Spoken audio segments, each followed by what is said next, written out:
전 세계 훈련기 시장 다 합쳐도 이거 하나 정도?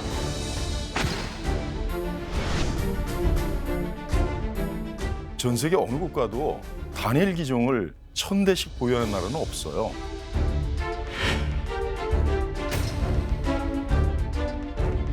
이 사업의 성패가 향후 훈련기 시장의 주도권을 좌우하는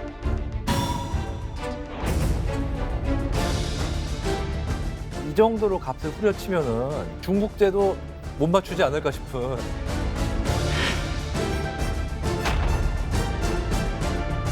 틈새 시장은 반드시 있습니다.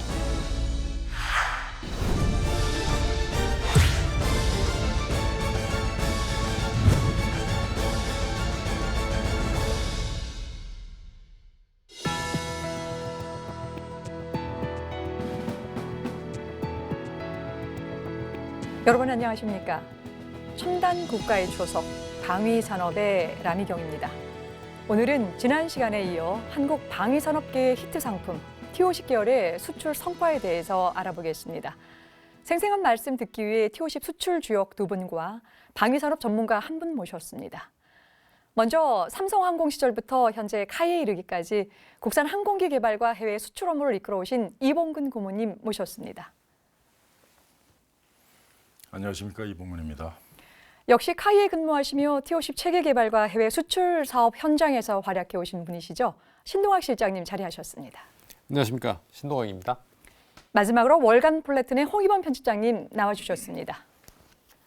예, 안녕하십니까. 홍희범입니다.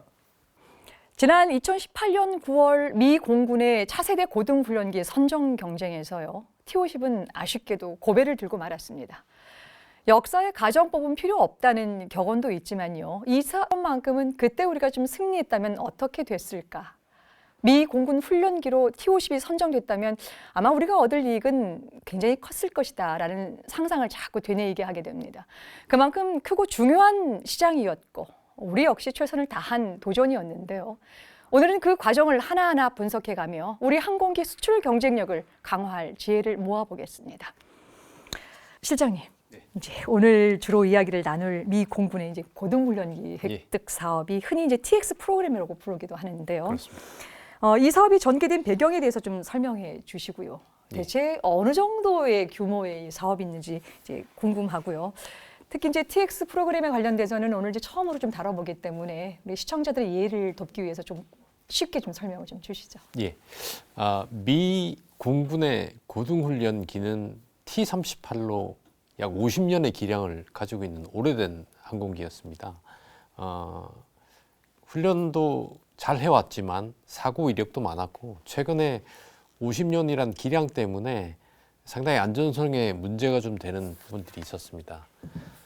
더군다나 오래된 기종 때문에 생기는 훈련 효과도 많이 떨어지는 상황이었고요. 특히 지금 F-16 이후에 F-35가 도입돼서 본격적인 운영이 되고 있고 F-22도 계속 운영이 되고 있는 상황에서 T-38로 할 수 있는 고등훈련의 수준이 가장 프론트라인에 있는 전투기에서 요구하는 기량을 해내기가 어려운 상황이었습니다. 그래서 미공군은 보다 좀 최신화된 훈련기, 안전한 훈련기를 바꾸기를 원했고 그렇게 해서 이 사업이 시작되게 됐습니다. 소요되는 대수는 250대에서 470대가 거론됐습니다만 사업 시작했을 때는 350대 그리고 시뮬레이터는 46대 규모로 총 전체 사업 규모가 약 160억 불에 해당되는 굉장히 큰 사업이었다고 보시면 되겠습니다. 그리고 사업 기간도 2034년까지 진행되는 아주 장기간의 큰 사업이라고 보시면 되겠습니다. 예, 말씀 잘 들었습니다. 홍희범 편집장님, 예. 이제 규모와 파급력 모두 이제 지금 얘기를 들어보게 되면 엄청난 규모로 그렇죠. 크게 지금 예. 이게 실시가 되는 것인데요. 자, 그런 사업인 만큼 전 세계 그 내로라 하는 그런 방산업체들이 이제 대거 이제 몰릴 것 같은데 미국의 TX 프로그램에 도전한 주 회사 또 기종들을 면면히 좀 한번 좀 알고 싶은데요. 어떻습니까? 예. 이게 어떻게 보면은 정말 이 훈련기 사업의 거의 수소폭탄급 사업이다 보니까 뭐 사실상 거의 전 세계 훈련기 시장 다 합쳐도 이거 하나 정도라고 해도 좋을 정도로 차원이 다른 수준입니다. 반면에 요구 조건이 까다롭다 보니까 이 사업의 덩치에 비해서는 들어간 회사 수가 엄청나진 않아요. 그래도 5개 회사가 덤벼들었지만 끝까지 사업을 완주한 회사는 또 3밖에 없습니다. 그러니까 무슨 뜻이냐면은 미 공군이 요구하는 시한까지 최종 제안서를 낸 회사가 3밖에 없어요. 먼저 우리나라의 T-50A 이거는 T-50을 이제 미 공군 요구에 맞게 또 소폭 개량한 그런 경우인데 뭐 더 설명할 필요는 없겠고요. 원래 최대 라이벌은 T-100, 즉 그동안 우리를 여러 차례 괴롭혔던 M346을 미 공군 요구에 맞게 개량한 기체였습니다. 사실 이번에 참가한 기종들 중에 실제로 양산과 실제 운용까지 했던 기체는 이 둘밖에 없어요. 그래서 의뢰 이 둘의 동무대가 되리라고 생각을 했고요. 그 외에 영국의 BAE와 미국의 노스롭 그루먼이 합작해서 개발한 M400이 있었습니다. 이거는 유명한 영국의 호크라는 훈련기를 기반으로 만들긴 했는데 뭐 여러 가지 사정이 있어가지고 결국은 참가를 못했어요. 제안서 자체를 못 냈고 또 특이하게 터키의 TAI와 미국의 시에라 네바다 코퍼레이션 회사 둘이 합작을 해가지고 프리덤이라는 이름의 기체를 냈습니다. 근데 문제는 결국은 실제 시제기도 완성도 못했고 심지어 제안서도 결국은 제출을 못했어요. 그래서 그냥 탈락. 그래서 뭐 이제 큰 이변이 없으면 이제 T-50과 M346이 또 맞붙겠구나 했는데 거의 막판에 보잉과 스웨덴 사브가 합작한 보잉 TX, BTX 이게 BTS면 방탄소년단인데 하필이면 참 BTX가 아주 그냥 예. T-7A로 이제 나중에 불리는 레드호크가 있습니다. 이 레드호크가 결국은 여러분도 아시다시피 이제 우리를 제치고 미국의 차기 훈련기가 돼 버렸죠. 뭐 여기에 대해서는 이제 앞으로 이 얘기를 하면서 더 자세히 얘기할 것 같아서 이 정도로 할까 합니다.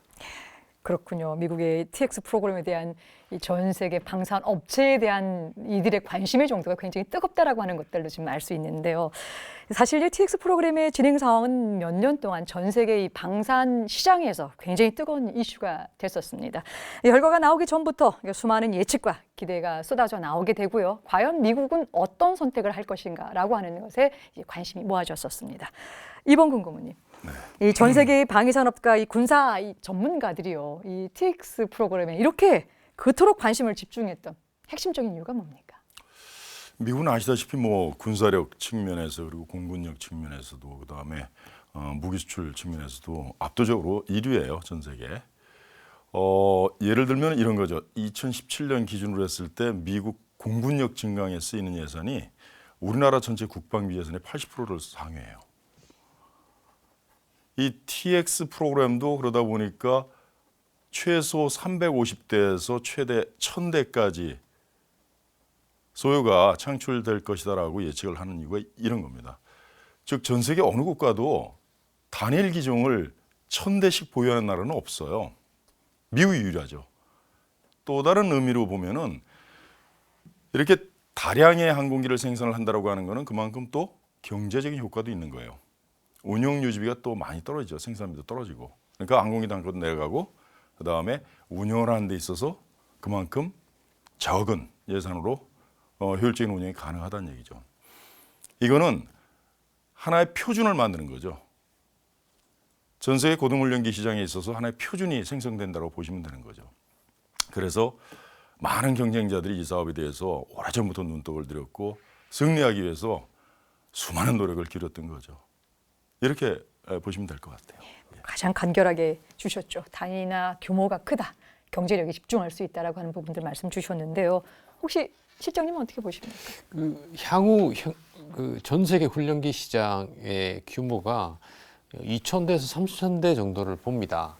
그런데 이게 지금 미국 사업이라는 게 워낙 그 대수도 많고 그 요구도도 상당히 앞서 있는 요구도이기 때문에 이 사업의 성패가 사실은 향후 훈련기 시장의 주도권을 좌우하는 그런 경쟁이었다고 보시면 되겠습니다. 그런 의미에서 굉장히 중요한 사업이었고요. 좀 아쉬움이 많이 남는 그런 사업이었다고 보겠습니다. 예. 우리 편집장님은 어떤 이유로 좀 들까요? 예, 지금 아무래도 두 분이 말씀하셨지만 아무래도 이 사업 규모가 크고 또 향후 시장을 움직일 거의 확실한 어떤 에너지가 돼버립니다.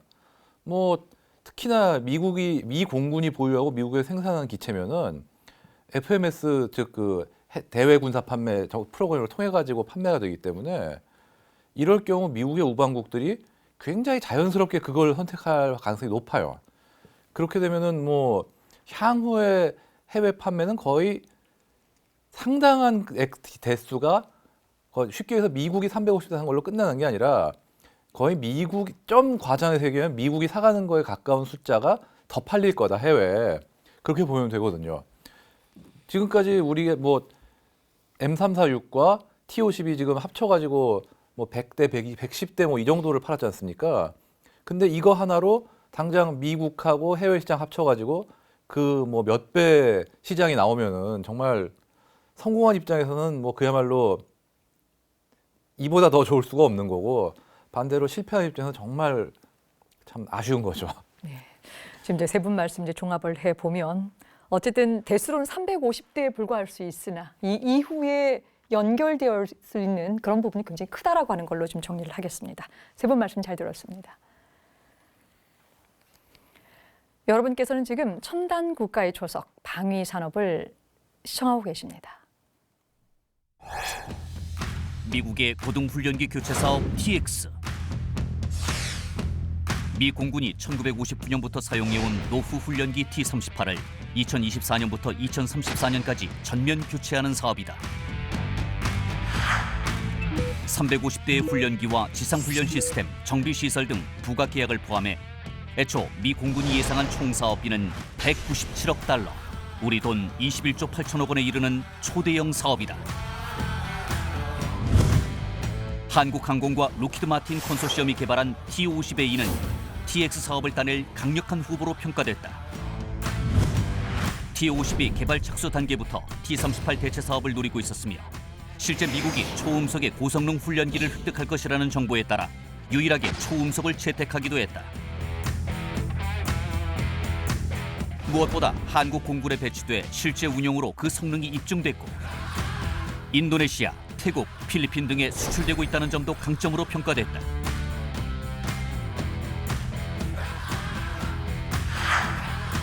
그에 반해 최종 경쟁 대상이었던 보잉과 사브 컨소시엄의 T-7A는 아직 개발조차 완료되지 않았을 뿐더러 2016년 공개된 시제기 역시 충분한 성능 검증을 거치지 않은 상태였다. 심지어 객관적 성능만 따져봐도 T-50의 우위는 확실해 보였다. 세계 유일의 초음속 고등 훈련기인 T-50은 경공격기인 FA-50으로 개량할 경우 공대공 미사일, 공대지 미사일, 유도폭탄 등 다양한 무장 탑재로 다양한 전술 수행이 가능하다. 그에 비해 T-7A는 초음속이 아닌 천음속 항공기인데다 공격기로 개량한다 해도 무장 탑재량이 T-50보다 떨어진다. 고등훈련기의 경우 전투기 조종사 양성이 목적인 만큼 전투기와 비슷한 조종 성능이 필수다. T-50은 베스트셀러 전투기 F-16을 기반으로 개발했으며 F-16, F-35A, F-22A 전투기와 동일한 항공전자 장비를 장착해 무장이나 레이더 조작을 익히는 전환 훈련기로 활용이 가능하다.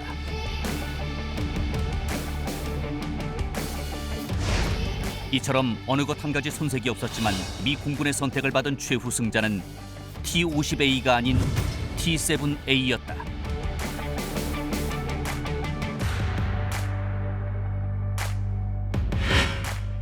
막연한 희망이 아닌 확실한 우위를 자신하며 도전한 승부였기에 충격은 더 컸다. T-52, 미국 고등훈련기 수주에 실패한 이유는 무엇일까? 과연 이대로 국산 항공기의 빅리그 진출은 영영 불가능해지는 것일까?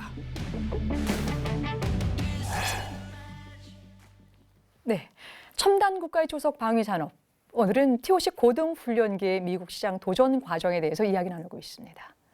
신 실장님, 예. 이제 새로운 무기 체계를 획득하기 위해서 이제 사용하는 군은요. 우선 자신이 원하는 성능과 조건이 어떤 건지를 먼저 이렇게 제시를 하게 됩니다. 그러니까 이 내용을 흔히 저희가 이제 제안 요청서, Request for Information이라고 해서 우리가 영어로 그냥 이 RFI라고 부르기도 하는데요.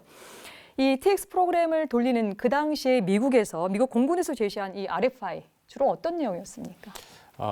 이 RFI 요구도는 사실 미공군이 부여를 했고 저희는 미국의 락히드 마틴과 팀을 이뤘기 때문에 저희는 사실 그 미공군이 부여하는 요구도를 락히드 마틴이 받아서 저희한테 다시 주는 요구도를 입수하게 됐습니다. 물론 이제 비공군 요구도도 알고 있었지만 그보다도 좀 더 세부적으로 맞춤형 정보를 요구를 받았고요. 그 내용은 상당히 방대했었습니다. 내용은 뭐 항공기 시스템에 관련된 기술적인 내용, 가격적인 정보, 그다음에 여러 가지 항공기 운영과 관련된 인증서 요구 사항들, 후속 지원과 관련된 사항들, 또 항공기를 상당히 많은 양을 생산을 해야 되기 때문에 생산과 관련된 요구도들 해서 상당히 방대한 요구도를 제출 요구를 받았습니다. 요구도를 조금 더 살펴보면 그 미공군 이 차세대 훈련기에서 수행할 임무를 수행하기 위해서 항공기가 갖춰야 될 여러 가지 요구 사항들, 즉 완전히 새로운 항공전자 장비들을 구비하고 훈련에 적합한 훈련 시스템들이 장착이 돼야 되고요. 또 다른 국가에 비해서 체격이 좀 큰 조종사들이다 보니까 항공기 자체 우리는 이젝션 시트라고 그러는데 항공기 좌석도 다시 다 변경을 하고 항공기 좌석하고 항전 장비와 그 조종석들이 바뀌면 조종사가 아주 위급한 순간에 사출을 해야 되기 때문에 사출에 대한 임의 시험도 합니다. 저희 슬레드 테스트라고 하는데 안전하게 사출할 수 있도록 또 한번 그런 시험하는 과정들도 포함이 되어 있습니다.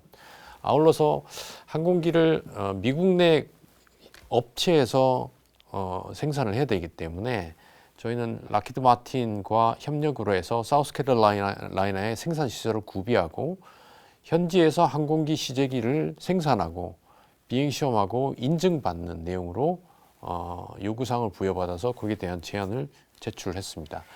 한 가지 특이할 사항이라고 하면 훈련기 요구도이기 때문에 훈련기에 적합한 요구도를 잘 만족하는 만큼 상을 줬습니다. 예를 들면 항공기가 바등각이 높을수록 또 지속선의 능력이 높을수록 또 공중급유 능력을 가지고 있을수록 상대평가를 해서 이 기준보다 많이 앞선 업체의 추후에 가격을 평가할 때 그 가격 평가에 가점을 줬습니다. 조금 가격이 높더라도 점수를 좀 좋게 주는 그런 요구도를 가지고 있는 게 가장 큰 특징이었고요. 그거는 미공군이 원하는 정확한 훈련 요구도를 정확하게 만족시키기 위한 그 사람들의 의도가 정확하게 반영되어 있는 그런 게임이었나 이렇게 생각합니다. 그랬군요. 이범근 고문님. 네네. 당시 이제 T-50은 카이와 그 로키드 마틴사의 이제 컨소시엄 형식으로 해서 이제 경쟁력을 갖고 경쟁에 이제 뛰어들게 됐는데요. 당연히 이제 뭐 미국에서 뭐 이 로키드 마틴이 차지하고 있는 그 입지가 있기 때문에 최선의 정보 분석을 통해서 이걸 근간으로 최대한 어떤 그런 전략을 좀 수립했을 것 같은데요. 당시에 카이하고 이 로키드 마틴사 어떤 최고의 전략을 조금 수립했습니까? 로키드 마틴과 카이의 그 컨소시엄의 차별화된 주요 전략은 이렇게 표현할 수 있어요. 그 기입증된 성능과 안전성 제공 가능하다. 즉 T-50 항공기는 F-16 항공기의 기술적인 원천 데이터들을 활용을 해서 개발된 항공기입니다. 그래서 여러 가지 측면에서 80% 다운사이징된 항공기가 바로 F-16으로부터 T-50이라고 보시면 되고 대한민국 공군과 해외 고객들이 이미 다량의 T-50 항공기들을 운영을 하고 있죠. 이게 이제 입증되고 또 검증된 성능과 안정성이라고 볼 수 있는 겁니다. 이런 장점으로 이제 저희들은 미 공군에 부합되는 미 공군의 획득 일정, 예산, 그다음에 훈련 측의 요구도에 부합되는 솔루션을 만들어서 제공을 했었던 거죠. 이게 결국은 미공군 입장에서는 사업의 위험도를 많은 부분 떨어뜨릴 수 있다라고 저희들은 기대를 했었던 겁니다. 이게 저희들 컨소시엄의 차별화된 제한 전략으로 보시면 될 것 같습니다. 그렇군요. 이제 반대로요, 홍익범 필장님. 이 T-50의 경쟁 상대가 이제 미국의 보잉과 스웨덴 샤브가 결성한 이제 컨소시엄 형식이 진행이 됐는데요. 예. 카이와 록히드 마틴은 뭐 이전에 T-50 고동훈련기 과정 내에 있어서 굉장히 돈독한 관계를 유지를 해서 이제 진행을 해온 파트너였었고요. 상대적으로 이 지금 보잉과 사브는 어떻게 손을 잡게 됐는지 좀 궁금하고요. 특히 당시 이 보잉의 상황이 썩 좋지 않은 걸로 알고 있는데 두 회사 간 어떻게 컨소시엄이 구성이 됐습니까? 사실 보잉의 경우는 뭐 중대형 전투기에서 F-15라든가 FA-18 슈퍼호넷, 그 다음에 폭격기, 수송기 이런 좀 크고 좀 덩치가 크고 규모가 있는 그런 사업에는 개발 경험이 좀 있지만 반대로 이런 훈련기 같은 상대적으로 작은 어떤 프로그램에는 경험이 부족합니다. 그렇긴 한데 문제는 안 할 수가 없다고 생각을 한 게 보잉의 어떤 군용기 시장에 대한 미래 일감이 점점 쪼그라들고 있는 판이었어요. 일단 F-15나 슈퍼호넷 같은 경우 아무래도 좀 미래에 얼마나 더 팔릴지에 확신이 없는 거고 아무래도 좀 한 세대가 지난 물건이다 보니까 그 다음에 뭐 C-17 수송기라든가 기타 또 다른 어떤 무기 체계들도 이미 생산 라인이 철거가 됐거나 앞으로 뭐 추가 수주가 얼마나 될지 예상이 안 되는 그런 경우였고요. 그러다 보니까 특히나 이 전투기 분야에서 앞으로 일감이 없다라는 얘기는 굉장히 치명적이거든요. 그렇기 때문에 군용기 부분을 장기적으로 유지하려면은 이 차세대 훈련기가 필요하다 이런 판단을 내려서 들어간 건데 문제는 훈련기 정도 체급을 개발하는 경험이 없다 보니까 파트너가 있었어야 되는 거죠. 그래서 찾은 게 스웨덴 사브입니다. 스웨덴 사브는 그래도 어떤 뭐 AS 자스 39 같은 비교적 소형 경량의 제트기를 개발했던 경험이 있고 또 최근에도 저가격의 어떤 차세대 전투기 프로그램을 여러 나라에 제안을 했었습니다. 그리고 또 비교적 저렴한 가격에 단순하게 어떤 기체를 설계하고 만드는 노하우는 아무래도 보잉보다 앞서 있었고요. 그래서 이 둘이 만나서 하면 뭐가 나오지 않겠냐 해서 이제 합작을 한 게 보잉과 사브 컨소시엄입니다. 그렇군요. 어쨌든 이 보잉의 이 방산업체가 뭐 세계적인 경쟁력을 좀 띄고 있는 그런 그 업체임에도 불구하고 굳이 이제 스웨덴 사브랑 손을 잡게 된 이유가 소형기에 관련된 이런 이 제작의 경험이 없었기 때문이라는 말씀을 좀 주셨는데요. 예. T-50A에 맞서서 보잉과 이제 사브 컨소시엄이 이제 BTX라는 고등 훈련기를 이제 내세웠는데요. 이 BTX 구체적으로 어떤 스펙과 이 특징을 자랑하는 기종인지요. 예. 우리 이제 T-50A랑 비교를 해서 좀 설명을 주시면 좀 좋겠습니다. 예, 사실 T-50A와 비교하면 스펙이 전반적으로 좀 떨어진다라고 할 수는 있습니다. 뭐 당연히 최고 속도는 초음속이 가능한 T-50과 달리 초음속이 음속을 넘지를 못합니다. 그러니까 천음속 잘해야 그 수준이고 그 다음에 무장 탑재 능력이 현 단계는 없고 설령 무장 탑재가 되도록 개량을 한다 쳐도 여전히 T-50에 비하면은 무장 탑재량이라든가 기타 운용 능력 전반적으로 떨어질 테고 뭐 게다가 이제 막 개발이 된 기체이기 때문에 검증이 전혀 안 됐다라고 할 수 있습니다. 이제야 시제기가 막 지금 비행 중인 그런 수준이라서 말이죠. 근데 문제는 이게 그래도 미 공군이 요구하는 어떤 훈련기로서의 스펙 최저한은 통과를 하는 데다가 가볍고 더 싸고 유지 보수가 더 쉽고 싸다. 특히 싸다는 면이 정말 무섭습니다. 미국 정부가 예상한 총 사업비가 163억 달러입니다. 그런데 보잉이 제시한 금액이 92억 달러입니다. 77%밖에 안 돼요.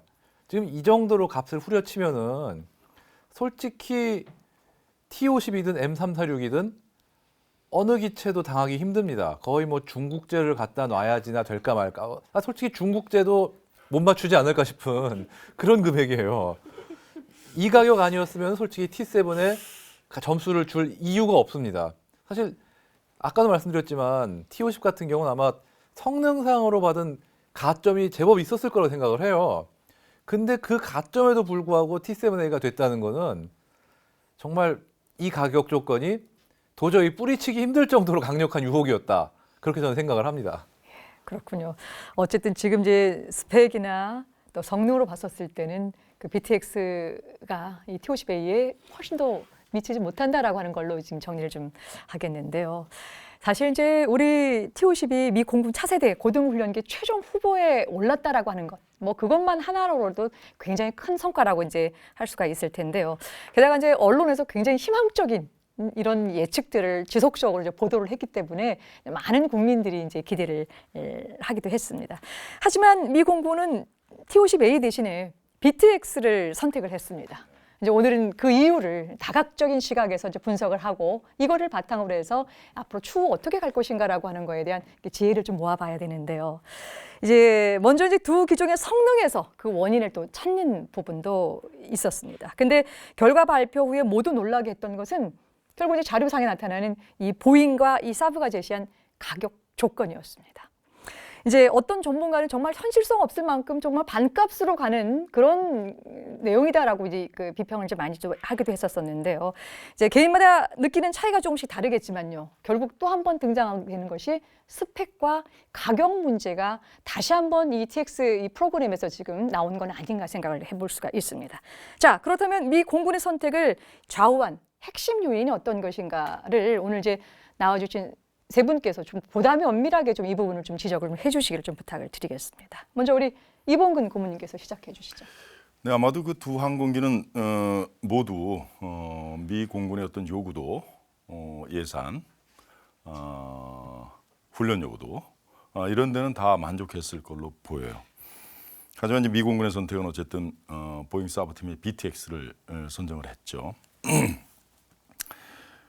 제가 생각할 때 그 BTX가 미 공군의 어떤 그 선택을 받을 수 있었던 핵심 요인은 아마 세 가지 정도로 요약해 볼 수 있지 않을까 싶습니다.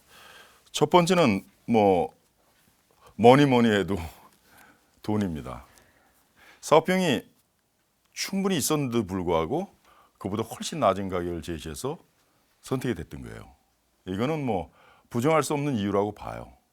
그런데 미 공군의 그 당시에 좀 상황을 좀 살펴볼 필요가 있을 것 같아요. 미 공군이 이 TX 사업을 계속 미뤘어요. 미룬 이유가 여러 가지가 있겠죠. 근데 가장 큰 게 재정적인 부담이에요. 당시에 이제 이런 얘기들도 했어요. 이게 TX 사업이 이 시대에 마지막 유인기 최대 규모의 프로그램이 될 것이다라는 얘기까지 했었습니다. 그만큼 의미를 많이 담았던 사업이었는데 사업을 미루는 데 있어서 어려움도 많았죠. T-38이라고 하는 50년 넘은 항공기를 수명 연장도 하고 기체가 너무 노후화되다 보니까 또 수명 연장했음에도 불구하고 이게 기동을 제한을 해야 돼요. 아주 급격한 고기동은 또 못하는 거예요. 이건 무슨 문제냐면은 전투기 조종사를 양성하는 데 있어서 상당히 큰 취약점을 나타내는 거예요. 그럼에도 불구하고 사업을 연기할 수밖에 없었다라고 하는 사업 개시를 그런 이제 재정 상태가 만큼 좀 쉽지 않았다. 예산 확보가 그런 걸로 봐야 됩니다. 그런 측면에서 보잉이 제시했던 그 상당히 저렴한 가격 공세는 굉장히 유효했을 것이다. 그런 이유로서 첫 번째로 좀 꼽았고 두 번째는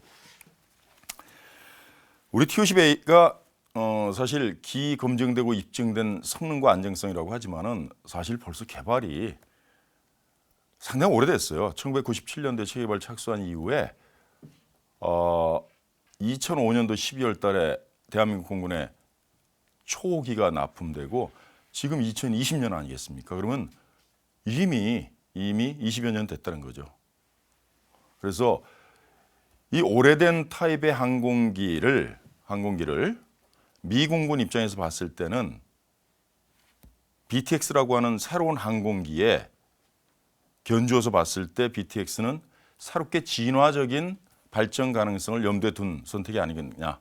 즉 기존에 있었던 T-50A라고 하는 항공기의 개량을 통해서 미 공군 요구도에 맞추는 것 대비 새롭게 만들어가면서 미 공군 요구도에 맞추는 게 훨씬 더 새로운 형태의 뉴 플랫폼을 갖게 되는 거 아니겠느냐. 이게 이제 두 번째 이유로 저는 보고요. 세 번째는 이 항공기 디자인을 저는 좀 살펴봤어요. 근데 T-50A 대비 BTX가 차이가 나는 게 수직 꼬리 날개가 두 개가 돼 있습니다. 이렇게 수직 꼬리 날개가 우리는 하나고요. 보면은 F-18을 좀 닮은 모습이에요. BTX는.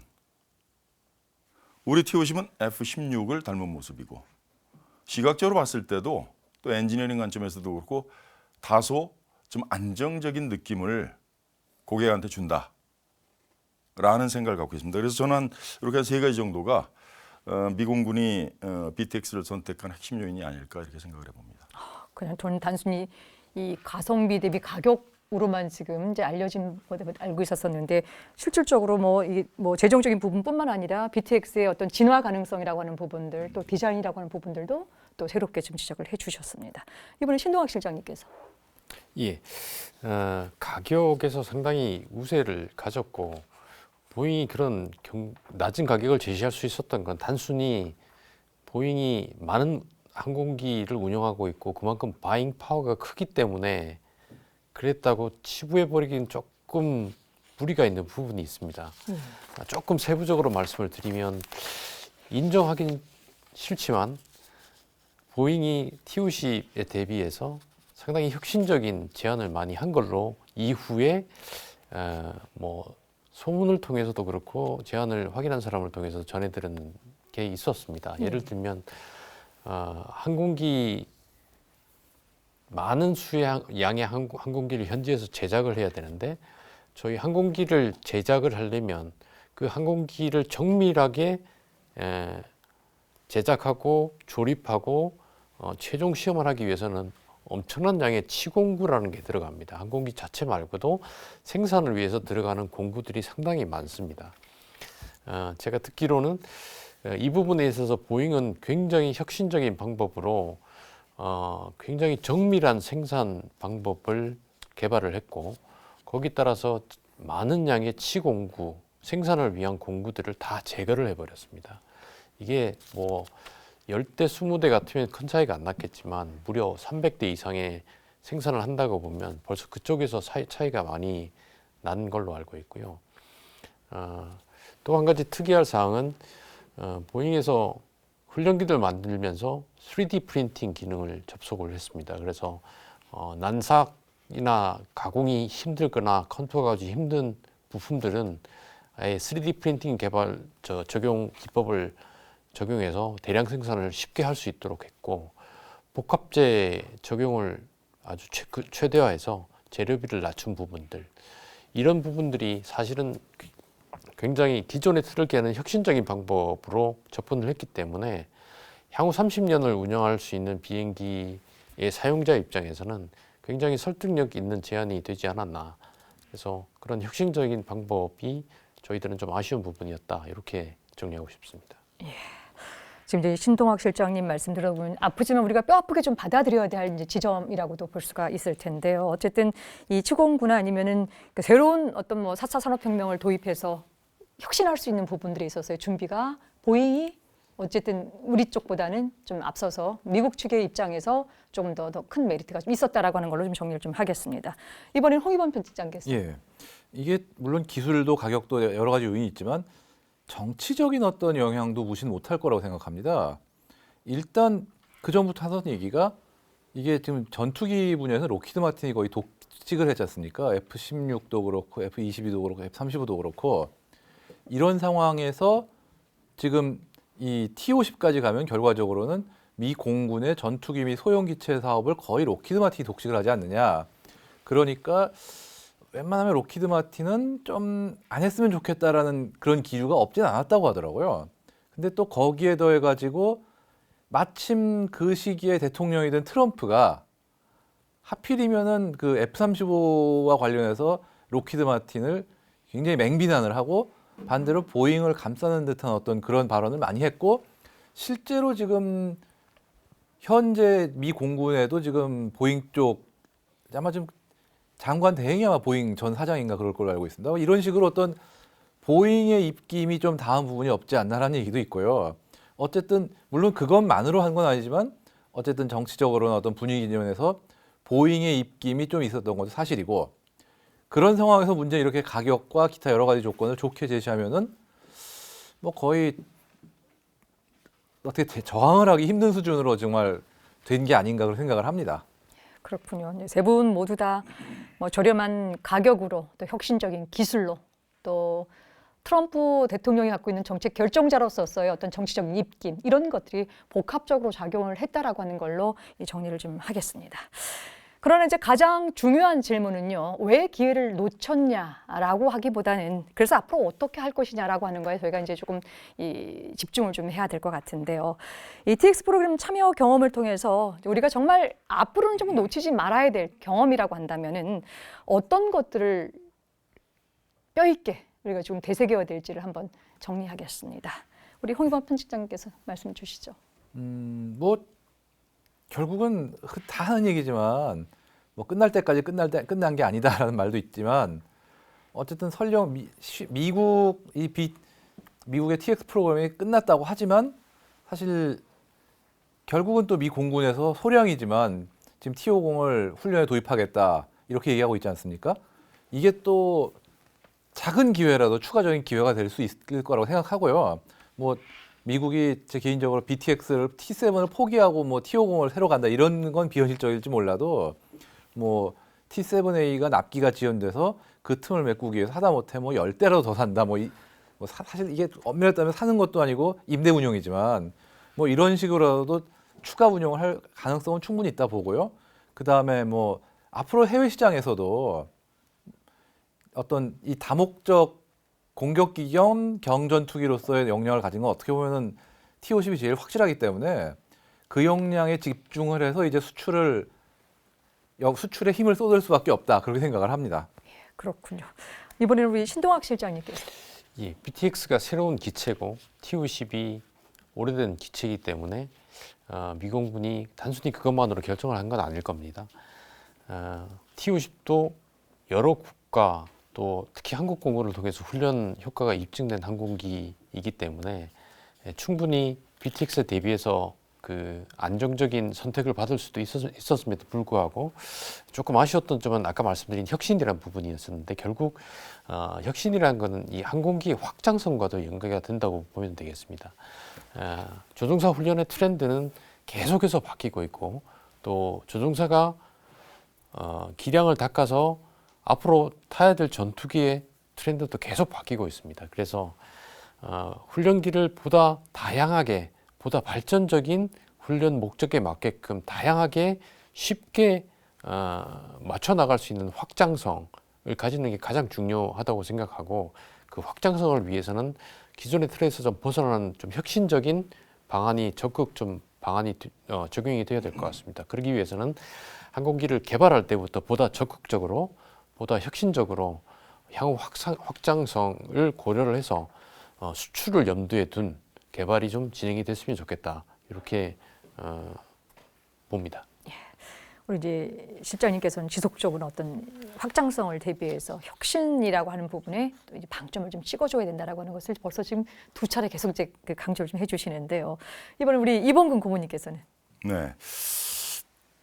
아쉽죠. 상당히 아쉽고 저희들이 목표로 세웠던 바를 달성하지 못해서 그날은 사실 좌절이 됐던 건 사실이에요. 그날은 하루만 그랬습니다. 그런데 제가 생각할 때 그래요. 이 현장에서 이렇게 직접 체험을 하면서 고객들을 만나면서 끊임없이 변화에 대한 예측을 하려고 노력을 해요. 그리고 이 시장은 어떻게 변할지 몰라요, 사실. 그래서 기회는 항상 올 것이다 해서 제가 좋아하는 단어는 두드림입니다. 두드림. 꿈을 갖고 고객의 문을 계속 두드리는 거예요. 그래서 고객의 감동을 얻어낼 수 있도록. 영어로도 두드림이요. 그다음에 한글로도 두드림이죠. 그래서 이 단어를 갖고 저희들 이제 도전은 계속될 거라고 봐요. 다행히 우리에게는 다양한 형태의 플랫폼들이 있다는 거죠. 존재하고 있어요. 운영되고 있고 또 검증됐고 거기에 이제 KT1, T50, T50, FA50 그다음에 우리 KFX까지 지금 개발하고 있단 말이에요. 이거는 우리한테 굉장히 큰 자산이에요. 어느 나라 어느 업체도 이렇게 전체 플랫폼 다양한 플랫폼들을 개발하고 생산하고 운영하는 나라와 업체는 없어요. 그게 우리의 큰 장점이라고 보고 이런 장점을 최대한 활용을 해서 고객이 원하는 그런 요구에 맞는 패키지를 만들어서 제공한다 그러면 기회는 계속 있을 거로 그렇게 생각을 합니다. 결국 이제 세 분 모두 지치지 말고 두드려라. 문이 열릴 것이다. 라고 하는 그런 신념을 지금 말씀을 좀 주셨는데요. 이어서 좌절하지 않고 또 다음 한 단계 더 다음 방향으로 가기 위한 또 준비 과정들이 또 상당히 필요할 듯 합니다. 말씀 잘 들었습니다. 여러분께서는 지금 첨단 국가의 초석, 방위 산업을 시청하고 계십니다.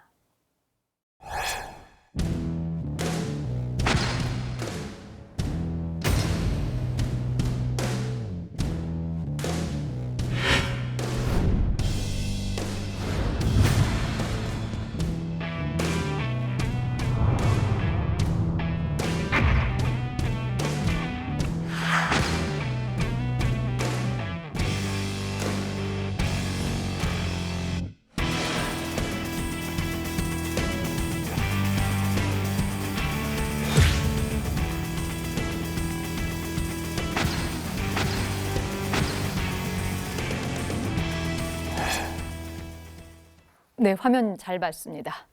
지금까지 이야기를 마무리하는 말씀 부탁드리겠습니다.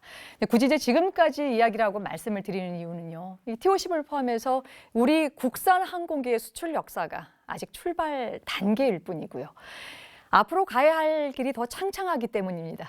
그 길을 힘차게 날기 위해서 마지막으로 날카롭고 또 우리 이 시청자들께서 관계자들이 많이 있습니다. 군 관계자 또 정부도 마찬가지고 있기 때문에 오늘 허심탄회한 말씀, 제안들 듣겠습니다.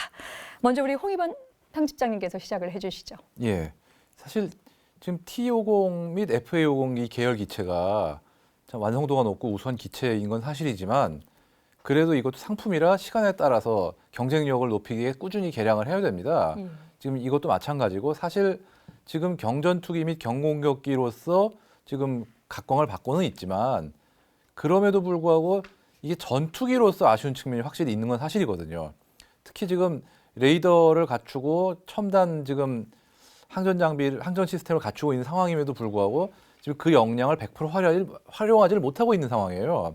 왜냐하면 지금 중거리 무장 통합이 지금 아직 안 된 상태이기 때문에 사실 지금 이 기체에 뭐 중거리 공대공 미사일이나 아니면 신형 뭐 근접 공대공 미사일, AM 사이드와인더 X라든가 뭐 IRIS-T 같은 이런 어떤 신형 공대공 미사일들을 통합만 하면은 벌써 그것만으로도 살까 말까 망설였다가 사겠다고 생각할 국가가 꽤 있다고 생각을 합니다. 뭐 그 외에도 공중급유 능력이라든가 물론 이런 개량들이 가격 상승에 영향을 미치겠지만 그래도 앞으로의 상품성을 고려하면은 어느 정도까지는 투자를 해서 개량을 해야 되지 않을까 생각을 합니다. 예, 이번에는 우리 신동학 실장님께서. 수출이 요즘 어떠니?라고 물어보시면 한마디로 위기입니다. 지금 하락세로 가고 있고 수주 잔고가 상당히 떨어지는 상황입니다.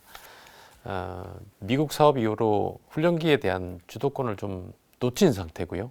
최근에 코로나 사태 때문에 더더욱 많은 사업들이 지연이 되고 예산이 삭감되고 있는 그런 상황입니다. 하지만 말씀드렸듯이 기회는 충분히 있습니다. BTX 사업이 가시화되고 한다고 하더라도 경공격기, 다목적 전투기가 할 수 있는 시장은 충분히 있고 틈새 시장은 반드시 있습니다. 다만 저희가 제안서를 제출할 때 가격 제안서, 성능 제안서, 산업협력 제안서 이렇게 제출합니다만 시간이 갈수록 산업협력에 대한 요구도가 상당히 커지는 상황입니다. 그래서 이때까지 카이와 정부와 또 관련된 업체들과 잘 팀을 이뤄서 해왔다면 이런 위기를 극복하기 위해서 좀 더 실질적으로 구체적으로 협력을 할 필요가 있겠습니다. 뭐 말레이시아 사업이라든지 타 국가, 남미 국가의 예를 들더라도 항공기 성능은 기본이고 항공기 구매와 관련된 아주 매력적이고 실질적인 산업 협력을 많이 요구하고 있고 그게 실제로 점수화돼서 냉정하게 평가가 되고 수주가 판단되는 상황이 닥쳐오고 있습니다. 저희는 저희 나름대로 가격 경쟁력을 갖추기 위해서 원가 절감을 피나게 수행을 할 것이고 말씀하신 더 향상된 성능을 위해서 성능 개량을 꾸준히 진행을 하겠습니다만 저희 힘보다 벗어나는 저희 힘 밖에 있는 일들은 예를 들면 성능 개량을 하면서 막대한 비용이 들어가는 부분에 대해서 정부 과제화로 좀 지원을 주신다든지 업체가 할 수 없는 일반 산업의 산업협력 부분이라든지 정부의 협력 관계에서 산출되는 산업협력에 대한 아이템들을 저희 사업과 연계시켜 주신다면 보다 힘차게 또 확률 높게 이 위기를 극복할 수 있는 좋은 계기가 될 것 같습니다. 이상입니다. 말씀 잘 들었습니다. 우리 마지막으로 이봉근 고문님께는 제가 한 가지 더 부탁을 좀 드려보면은요. 지금 현재 개척 중인 해외 시장과 함께 우리가 또 지역별로 대응도 또 세부화시켜야 될 텐데요. 그 부분과 아울러서 좀 포괄적으로 말씀을 좀 주시죠. 예, 지난 10여 년간 이 완제기 수출 현장에서 뛰어다니면서 기뻤던 일, 슬펐던 일 여러 가지가 있었어요, 사실. 그리고 이번 국방 TV 출연을 통해서 또 그 과정들, 그 순간들을 다시 한번 되돌아보는 그런 좋은 기회였던 것 같습니다. 감사드리고 우선 그 사업의 어떤 환경 측면에서 먼저 보면은 항공기 수출이라고 하는 건 사실 특성이 여러 가지 변화가 수반될 수가 있다. 그는 이제 국가 간의 어떤 그 정치 외교, 안보 상황의 변화에 따라서 달라질 수도 있고, 그 다음에 재정 상태에 또 달라질 수가 있고요. 하지만 이런 부분들이 우리의 도전을 멈추게 할 수는 없다. 그래서 우리의 도전은 계속될 것이고, 이 도전을 함에 있어서 보다 고객에게 제공할 수 있는 고객이 느끼는 가치를 얼마나 우리가 더 잘 담을 것이냐라는 측면에서 봤을 때는 항공기뿐만이 아니고 고객 국가의 항공산업 그리고 기타 산업들을 견인할 수 있는 매력적인 산업협력 옵셋 패키지 필수적입니다, 이거는. 그리고 경우에 따라서는 이제 금융지원 패키지도 들어가야 되는 거죠. 이런 우리의 특화된 차별화된 제한 패키지가 작성이 되고 또 전달이 된다면 고객의 마음을 열고 고객의 선택을 받을 수 있다라는 그런 생각을 하고요.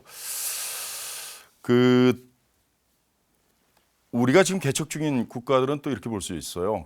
크게 보면 이제 세 구역으로 나눌 수가 있는데, 하나는 아시아, 그 다음에 두 번째는 중남미, 세 번째 유럽, 아프리카 이렇게 볼 수가 있습니다. 그래서 아시아는 지금 태국, 필리핀, 말레이시아, 인도네시아 이 정도를 저희들이 중점 타겟으로 해서 상당히 저희들 밀도 높게 강하게 마케팅을 추진을 하고 있고, 그중에 일부 국가는 상당히 많은 진전을 지금 이루고 있습니다.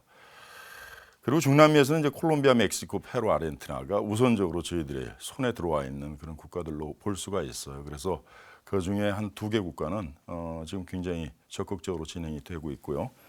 유럽과 아프리카에서는 여전히 스페인과 보츠와나를 대상으로 해서 저희들이 활동을 좀 하고 있습니다. 최근에 이제 코로나 그 팬데믹으로 인해 가지고 전 세계가 지금 몸살을 앓고 있죠. 근데 대한민국은 초기에 상당히 어려웠던 그 여건을 슬기롭게 극복을 했어요. 그리고 K 방역이라고 하는 세계 표준화를 선도할 수 있는 우리만의 또 큰 자산을 가졌다고 봐요. 이런 우리의 저력이 뭐 어느 날 하루아침에 떨어졌을 리는 없고, 아마도 제 생각에는 우리 피 속에 있는 어떤 DNA의 일부가 아닌가 하는 생각이 듭니다. 그래서 높아진 국격과 그다음에 높아진 우리 정부, 그다음에 우리 항공기 신뢰를 바탕으로 해서 조금 더 노력을 한다면 지금까지 이루었던 성과 대비해서 더 나은 성과도 충분히 만들 수 있다. 이렇게 판단을 하고 있습니다. 감사합니다. 예, 오늘 이제 세 분이 이제 현장에서의 체감할 수 있는 실질적인 이야기들, 아프지만 이후의 발전을 위해서 좀 해내갈 이야기들 종합해서 말씀 잘 들었습니다. 아무쪼록 우리 국산 공군 항공기가 더 많은 해외 시장을 개척해서 다시 이 스튜디오에 여러분 모시고 기쁜 소식 나누는 시간을 좀 기대하겠습니다. 고맙습니다. 저는 다음 시간에 더 좋은 내용으로 찾아뵙겠습니다. 시청해 주셔서 고맙습니다.